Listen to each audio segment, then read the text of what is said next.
I caught my girlfriend of 8 years cheating with my best friend at his wedding.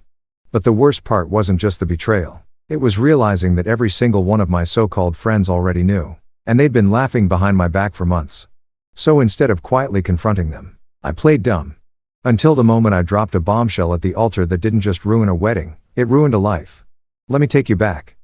In college, I was part of a tight-knit group of 7 friends. We were inseparable: road trips, late-night hangouts, study sessions. Out of everyone, Ethan was my closest. We lived together, and he was like a brother. That bond carried into adulthood.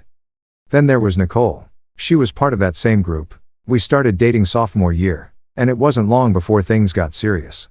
By the time we graduated, we'd been together for years. 4 years ago we even moved in together. I thought marriage was the next step. But every time I brought it up, she pushed it aside. She'd say she wasn't ready, or that I should just focus on my career. Which was odd, because I was doing well. I was running my dad's office supply company, financially stable, and more than ready to take that leap. Still, she avoided it. We argued, but never once did I think she was being unfaithful. That illusion shattered at Ethan's wedding. The night before the ceremony, I skipped the rehearsal dinner because of a migraine. Later, I drove out for medicine. That's when I saw them, Ethan and Nicole, in my car, hands all over each other, kissing like I didn't exist.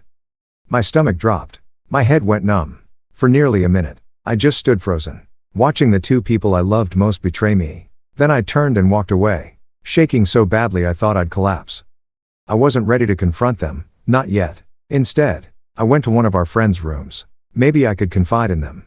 Maybe they'd help me figure out what to do. But before I knocked, I heard laughter inside. They were talking about Ethan and Nicole, joking about how obvious it was, how long it had been going on, how clueless I was not to notice. That's when it hit me. They all knew.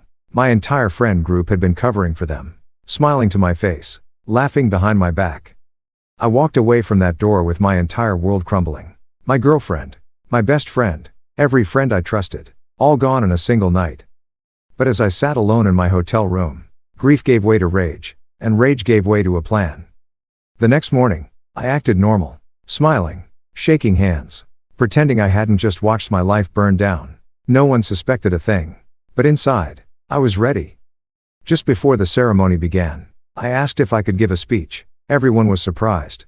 But Ethan agreed, probably expecting a heartfelt tribute. Big mistake. Instead, I told the truth.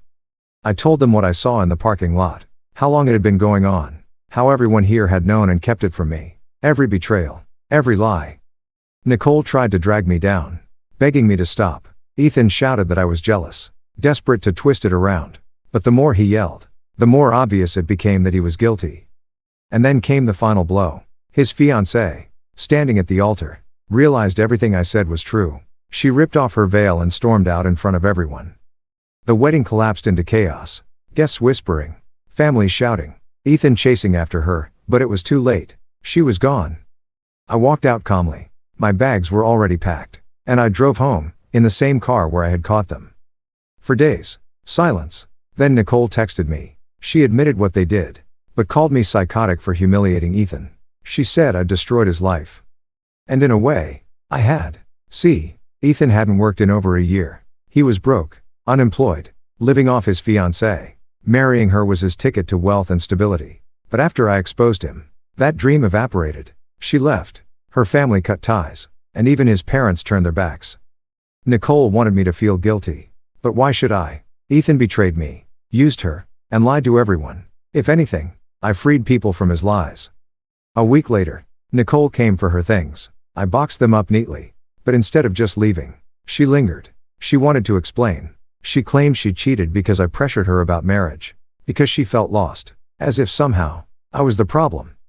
8 years together, and she still couldn't take responsibility. She wanted to be the victim in a story where she stabbed me in the back. I kicked her out, blocked her, and cut off every single person from that group. And for the first time in years, I felt free. Yes, I lost a girlfriend. Yes, I lost a best friend. Yes, I lost an entire group I once called family. But I gained something more valuable: clarity. I saw their true faces. I learned that betrayal doesn't always come from enemies, it often comes from the people closest to you.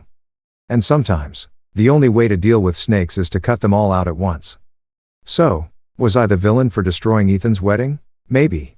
But if telling the truth makes me the villain, then I'll gladly be one. Because I'd rather be the villain who exposed the lies than the fool who lived in them.